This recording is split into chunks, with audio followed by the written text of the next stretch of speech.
Hello guys, in this video we are going to go over or configure GRE. And what is GRE, guys? Well, GRE is basically stands for Generic Routing Encapsulation, and it is a tunneling protocol developed by Cisco Systems that can encapsulate a wide variety of network layer protocols inside a virtual. You need to remember that that's a key point. It is a virtual point-to-point links, or you can even have point-to-multipoint links over an Ethernet protocol, either IPv6 or IPv4. So that's what we're going to be doing. So to configure this, we are first going to, I haven't configured any IP addresses. None of the routers have anything configured, so we are going to configure all the IP addresses. We are going to configure loopback addresses for other routers as well, and then we are going to configure OSPF. Okay, so after that is done, we are going to configure a GRE, right? A virtual point-to-point connection between router 2 and router 4. So what we are going to see is that whenever we ping, let's say 192.168.2.2, you are going to see that from router 2 to router 4, it is going to take 2 hops. It is going to go to router 1, and then it's going to go to router 4. But with a GRE tunnel, whenever we create this GRE tunnel, you are going to see that if I ping 172.16.1.2 from 172.16.1.1, it is going to just take 1 hop, right? It's going to be a virtual. It is a virtual point-to-point connection. So I'm going to be able to ping from this. I'm going to be able to ping from this IP address straight to here. So it's not.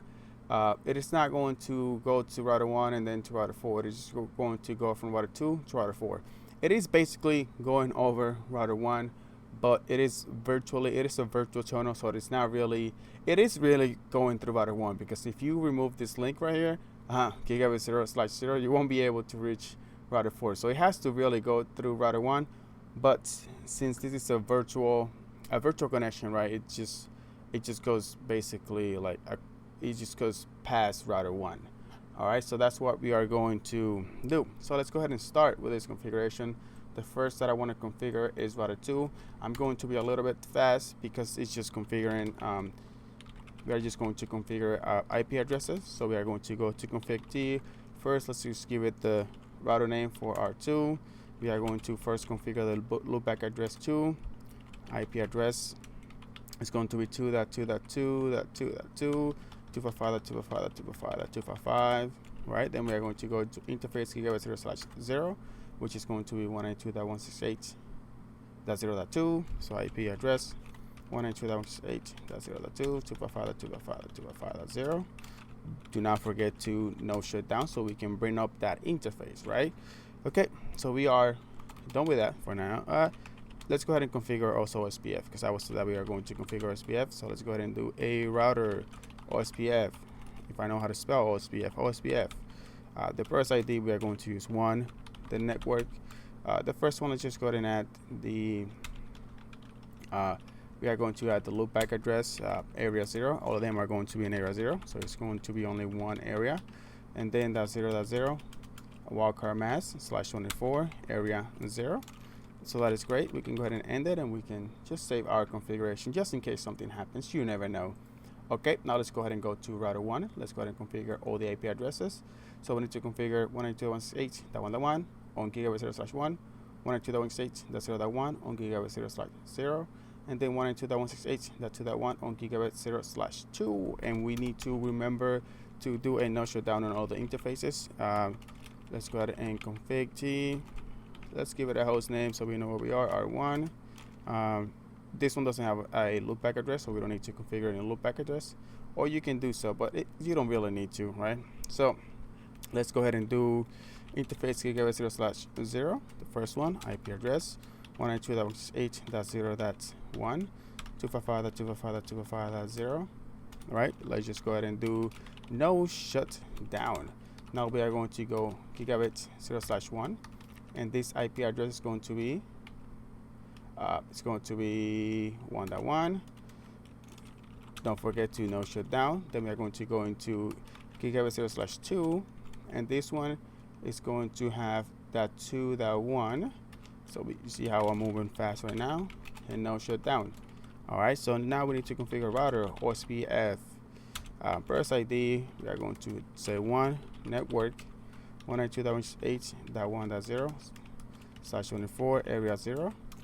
Then we are going to configure that 2.0, and then we are going to configure that 0.0. There you go. I think I configured that 0.0 right here. Let me verify that. So for network, that's 0.0. Great. You can see that we have now OSPF. They have formed a neighbor adjacency. So that is great. We are done with router 1. Let's go ahead and go to router 4. And let's go ahead and configure that. Enable config T. Let's give it a host name of R3. No, R1, R3. Configure interface loopback 3. IP address 3.3.3.3. Done. Interface gigabit 0/1. IP address 192.8.1.2, 255.255.255.0. Do not forget to no shutdown. Now we can go ahead to router OSPF. First ID 1. Network 192.1.0.255 area on 0. We also going to add network 3.3.3.3, 255.255.255.255 area 0.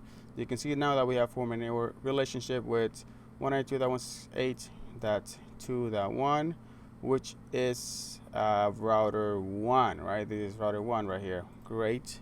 Let's go ahead and end it, save it. That is great.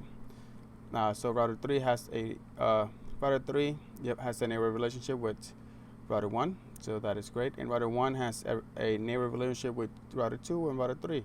Now let's go ahead and configure router 4. Okay, let's go ahead and do that. Let's go ahead and leave it over here. Enable and config T. Let's go host name of R4. Interface loopback 4. IP address 4.4.4.4. And then 255.255.255.255. Interface gigabit 0/2. IP address 192.168.2.2.255.255.255.0. Do not forget to no shutdown. Exit. We can go router OSPF. OSPF first ID 1 network. So network 4.4.4.4 255.255.255.255 area 0. And then we do network 192.168.2.0/24 wildcard mask area 0. And let's save it. Now we are going to form a neighbor relationship with router 1. There we go. Looking good. So now we are going to configure GRE, right? That is what basically this video is about. But I just wanted to show you how I configure this topology, so you guys know what I have, right? What routing protocol I'm having, and then how I configure the IP addresses and all that good stuff. So now we are going to go into the fun stuff. We are now going to configure GRE. So GRE, like I said, it is very secure, like a tunnel, right? It's a VPN, a virtual tunnel. It's a clear text tunnel, so it is not secure. If you want to secure this tunnel, you can configure IPsec, right? You can configure IKE version 1 to protect IKE version. You can configure IKE version 1 or IKE version 2 with IPsec, right? So we're not going to do that. I have plenty of videos on my YouTube channel.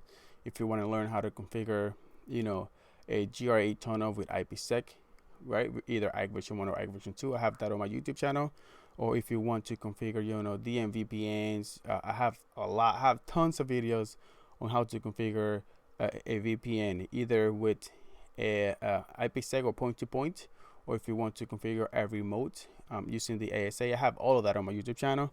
So if you want to learn how to do that, just go ahead and take a look at my YouTube channel. I have plenty of videos there.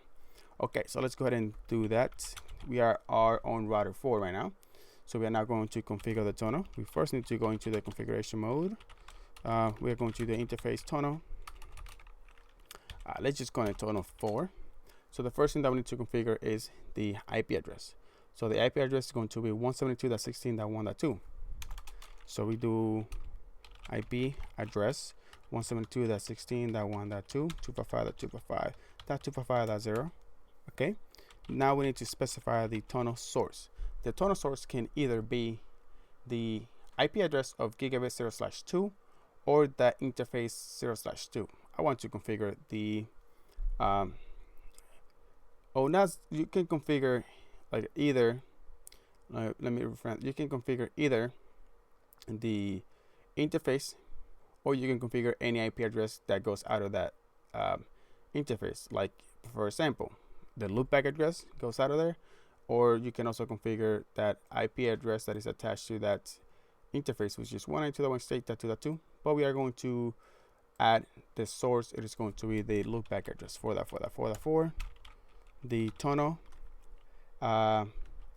The tunnel destination, it is going to be, since we are making or creating a tunnel with router 2, we want to specify the destination 2.2.2.2. Okay, so how does it know about this destination? How does it know how to get to 2.2.2.2? Well, remember, if you do a show IP route, you are going to see that we are able to reach 4.4.4 or 2.2.2.2, right? So I think I did this source. No, I did this right. So how does it know this tunnel? How to create this tunnel? How does it know that if I want to ping somebody on this network, how does it know how to get to the other destination? How does it know to get to the other side? Well, remember, 2.2.2.2 network is configured with OSPF. We configured that with OSPF. So that's how it knows that it needs to send it to router 2. It knows how to get there, right? Okay. So this is just if you were wondering, right, how this happens. So now we go to config T on the other side. We are going to go to interface tunnel. Let's just call it tunnel 2. IP address. This IP address needs to be in the same network as router 4. So 172.16.1.1. That's what we're going to give it. The same /24. Okay. Tunnel source. Again, either could be the IP address of the gigabit 0/0, which is 192.168.0.2, or it can be this loopback address. We are going to give it a loopback address. And the tunnel destination, 4.4.4.4. And how does it know? How does it know how to get there? Again, do show IP route. How to get to 4.4.4? We are going to be using OSPF. The AD is 110. The cost is 3. It is going to send it via 192.168.0.1. So it's going to send it to router 1, right? And it's going to go out of gigabit 0/0. You see, that's how it's going to create this tunnel. That's how it's going to be able to ping. So now let's go ahead and save it, just in case something goes wrong. You never know. Always save after configuring something, because you never know what can happen. All right, so we have this right here. Oh good. So now let's go ahead and do so I'm going to show you something so you can see that the tunnel is now up and running. So let's go ahead and close this out. So I'm going to show you, we are going to do a trace search or trace route, and I'm going to ping router 4. So I'm going to ping just this IP address, 192.168.2.2. And you're going to see that whenever we ping 192.168.2.2, what is going to happen is that router 2 is going to send it to router 1, 192.168.0.1, and then router 1 is going to send it to router 4. Right? That's just how it works. You can see right here, the first stop is 192.168.0.1, right? Basically my default gateway. And then it goes to the destination. So it is taking 2 hops. But what happens if you ping this the GRE tunnel? What happens if I ping 172.168.2.2, which is router 4's GRE tunnel IP address? What happens if you do that? So if we do a trace route 172.16.1.2, what do you think is going to happen? Is it going to go to 192.168.0.1? It is not. It is going to go straight to router 4. It is just a point-to-point connection. It is basically if they are directly connected with each other. You're going to see right now. There we go. It sends us straight into 172.16.1.2 because we have a tunnel created. We have created a tunnel, guys. So that's how this tunnel works, right? It is a virtual point-to-point connection. You can also have point-to-multipoint connection as well. You can configure the MVPN within GRE. You can do a lot of stuff with GRE. GRE is great. So you can see it basically goes straight into router 4. It doesn't go to router 1 and then goes to router 4. It goes straight to router 4. So that's how you're able to configure this. And you can also add BGP. So if you want to, we can create a BGP and add basically we can just add it to BGP. So if you want to do that, you can just go ahead to config T. Let's just go ahead and do router BGP, and this one is going to be BGP. Let's just call it 101, and we are now going to tell that the neighbor on the other side, it is 172.16.1.2, right? And the remote autonomous system is going to be 102, right? That's how we're going to call it. So now you can go ahead and end it. Great. Now let's go ahead and go into router 4, and from router 4 we are now going to configure BGP as well, so we can form that neighbor relationship with that tunnel. So config T, then we are going to go into router BGP. Remember, this is 102 because we told this router 2 that the autonomous system is 102, so we need to say that this is 102. Now we need to do that, tell it that the neighbor 172.16.1.1 remote autonomous system is 101. Okay, great. Let's go ahead and end it. So now if you do a show IP BGP summary, let's see what happens. You can see right now, guys, that you can see that we have for the adjacency, it has changed. Now we can see that we have 172.16.1.1 as a neighbor, for autonomous system 101, message received 4, message sent 4. You know, you can see all of that in here. So we have formed BGP on a GRE tunnel. How great is that? Isn't it that great?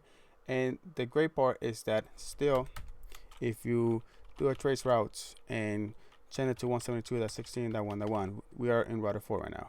It is still going to send it straight into router 2, right? Because it is going to send it via the tunnel, right? So what we could do right here, we can just keep forming other networks, and we can just have point-to-point connections between everybody. So you can see right here, boom, done.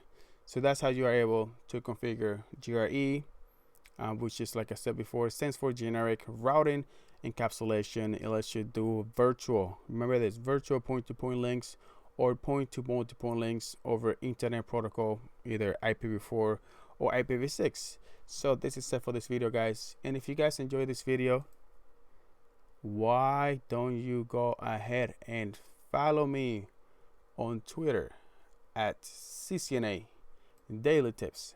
Thank you guys for watching. I will see you in the next one.